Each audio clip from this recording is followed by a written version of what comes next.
Hey, welcome into Fantasy Filmball, the show where we turn movies into sports and sports into something we don't talk about here. My name is Matt, with me is Dylan, and today we're going to be doing the name of the game. We're going to be playing some Fantasy Filmball today, and we're going to be drafting some Oscar-nominated performances. Dylan, take us away. What are we doing today? It's draft time, everybody. As Matt mentioned before, we are drafting supporting acting performances today. We got 10 here. We're both going to get 5. But as always, we post these on Twitter. We post these in the YouTube community tab. Make sure to vote because that matters for who gets to go first. And currently, I'm on a skid. I lost the last time we did a draft a few weeks ago with a January draft, and I still hold true that my January team was stacked. But let's dive into this. Supporting, I feel like there's a clear number one, but Matt won last time, so he gets to take this decision. So I'm so glad I get this first pick because I know if I didn't pick this, you'd pick this. Yeah, this is so important as to why you get the first pick because sometimes you get a trump card. You get a pick that is just the ultimate pick here, and I think that we can both agree that the ultimate pick in the supporting actor category, well, in both of the supporting categories actually, would be Ke Huy Quan in Everything Ever All at Once. Yeah. Now, the thing about this performance is that there is so much love and life in this role. There's so much emotion and heart. When you think about what this movie is, why Everything Ever All at Once works, you think about Quan. Michelle Yeoh is the movie, but Quan is the heart of the movie. He's the beating heart, the reason why this film works, and that's why he's my first pick overall.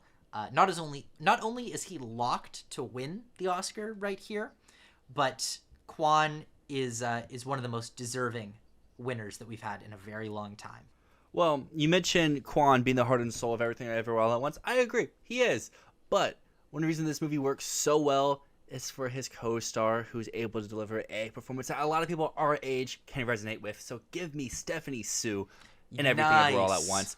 This was a very borderline performance to even get nominated, but I'm so happy she got in. She is amazing. She delivers what I think are some of the best dramatic scenes in this film, as well as some of the good comedy parts. Quan does these as well. Everyone in this movie does this. This movie's called Everything Ever All at Once because it truly is. It delivers on all the quadrants. And Stephanie Sue's character gets to do that because she gets to be a villain. She gets to be a hero. She gets to be the relatable character. She gets to be a character that you despise, or one that you love. She gets to do everything. And this is just a very showy performance and one I love as well. So we got the big two out of the way. I feel like we could both agree. We got numbers 1 and 2. Here's where we can go different a little bit because there's some performances I know a lot of people love that I'm not the biggest fan of, and there's performances I love that other people aren't as high on.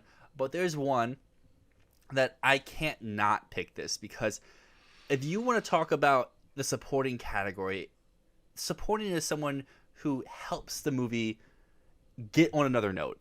They can do that in a lot of scenes, or they can do that in just one scene. Oh. And there's one actor who came in for one scene this year and delivered maybe the best acting performance of anyone for about 7 minutes. And that is Judd Hirsch in The Fabelmans. Nice. Great choice. A lot of people are angry at this because it snubbed Paul Dano, but I gotta say, I prefer Judd Hirsch.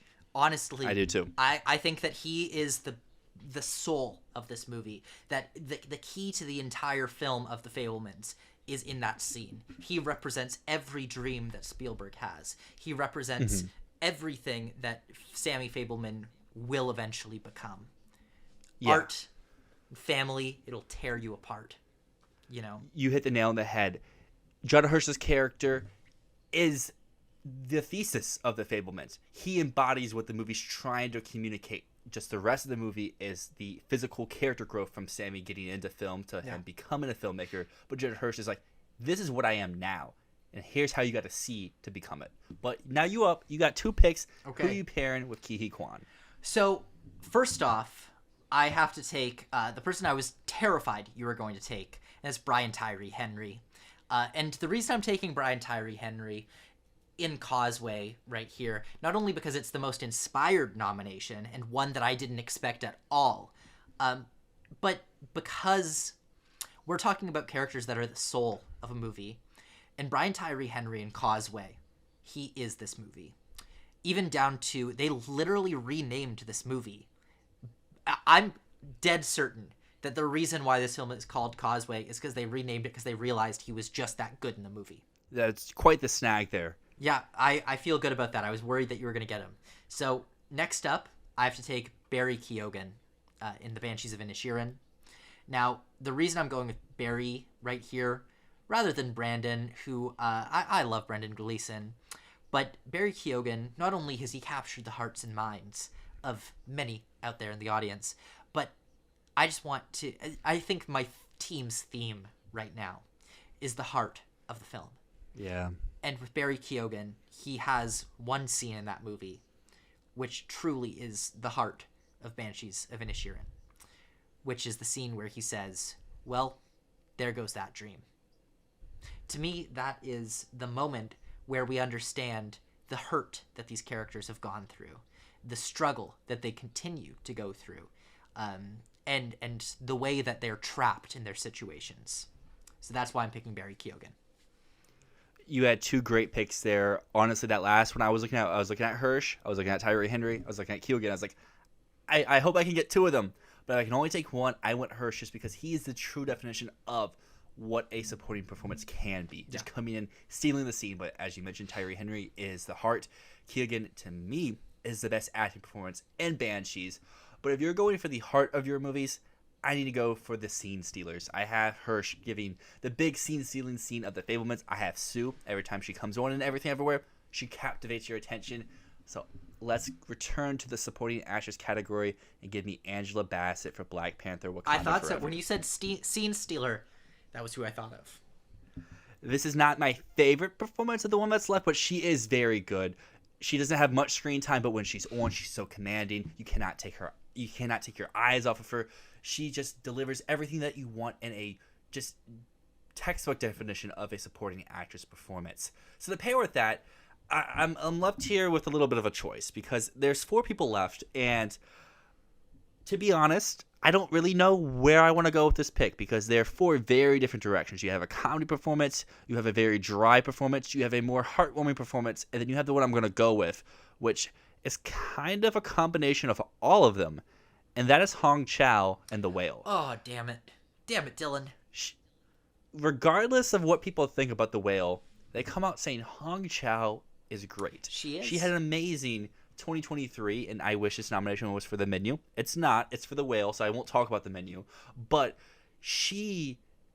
I guess it's a kind of sniping from you. She kind of is the heart of The Whale. Like, yes, Brendan Fraser character is the true heart, but Hong Chow adds a lot to his character as well as to the movie as a whole, giving it some sort of life and giving it some sort of merit. She delivers so much to someone who's not a huge fan of that movie. She also offers a breath of fresh air for a different perspective and a different angle to be like, okay, I can still enjoy this movie from this perspective. So even though I'm not a huge fan of The Whale and not a huge fan of Black Panther Wakanda Forever, I am a huge fan of both of these performances. You know what? For my next pick, give me Jamie Lee Curtis. I talked about Kwan as the heart of the movie. Jamie Lee Curtis does something else for it. What she does is, if Kwan is the heart of the movie, Curtis is the heart of the campaign. Curtis is the person who's been out there pounding the concrete, getting people to vote for this movie, showing people how special this movie has been, how Everything Ever All at Once has been giving people who have been in the industry forever and have not gotten recognition a chance to finally be recognized for their work. Jamie Lee Curtis is hilarious in this movie. For so long, her comedic talents have been underappreciated, and she does such a great job here. So Jamie Lee Curtis has got to be my first choice right here. It might not be the most versatile or deep performance that we have here, but it is so funny. It is shows so much range for her, and ultimately, it just shows Jamie Lee Curtis is really one of the reasons for this film's success, and one of the reasons why this film is resonating with a lot of voters. And after that, I'm left with 2 Banshees people left. So Banshees. I'm choosing between these 2 Banshees people, and ultimately, while I know a lot of people would go with one of these, I have to stick to my heart, and I have to go with Brendan Gleeson. It is heartbreaking to see Brendan Gleeson and Colin Farrell's characters basically go through a breakup, But in my opinion, it's more heartbreaking when Colin Farrell's sister leaves him to go find her own life, and he's sit there to have to reconcile with, hey, my best friend, essentially my sister, has left me, and my real best friend doesn't want to talk to me. What do I do now? And Kerry Condon adds a very interesting dynamic to this movie, because the rest of the movie is so dour, it's so negative, it's so hurtful to the individuals in the film. But Kerry Condon is the light of the movie. She sees everything in the most positive way. She's trying to be there for Colin Farrell's character to try to encourage him, like, hey, it could be worse. Let's try to focus more on you instead of bothering him. And then she's also there for Brendan Gleeson's character to be like, hey, he's not that bad. Like, yeah, he is dumb, but like what you're doing isn't as like nice. You could try to help this. And she also, for better or for worse, helps Barry Keoghan's character. Yes, she rejects him, but she's there trying to give him opportunities to become a better person. And she's very much, if you want to mention like someone like Barry Keoghan or Ki Kwan being the heart of their movie, Kerry Condon is that as well. She's the most joyous person in Banshees, and overall, I'm just really happy with my team. So let's run over the two teams we have here before we wrap up. Okay, so starting off, I have Ki Hui Kwan, Brian Tyree Henry in Causeway, Barry Keoghan in The Banshees of Inisherin, Jamie Lee Curtis in Everything Ever All at Once, and finishing us off, Brendan Gleeson in The Banshees of Inisherin. And over on Team Dyl, we started things off with Stephanie Sue in Everything Ever All at Once. The Scene Stealer of the Year, Judd Hirsch and The Fablemans. Another Scene Stealer, Angela Bassett in Black Panther Wakanda Forever. Everyone's favorite part of The Whale, Hong Chow. And we wrap things up with The Heart of Banshees, Kerry Condon.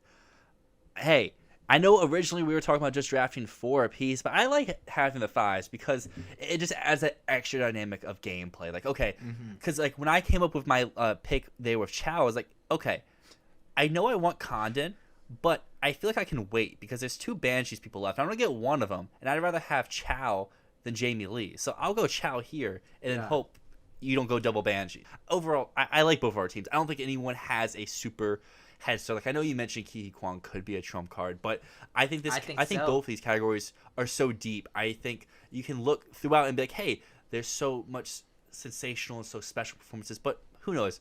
Ultimately, maybe Ki Kwan is just a trump card because he's just that good. He is that good. But we'll see. Make sure you like, make sure you comment, make sure you vote. Vote.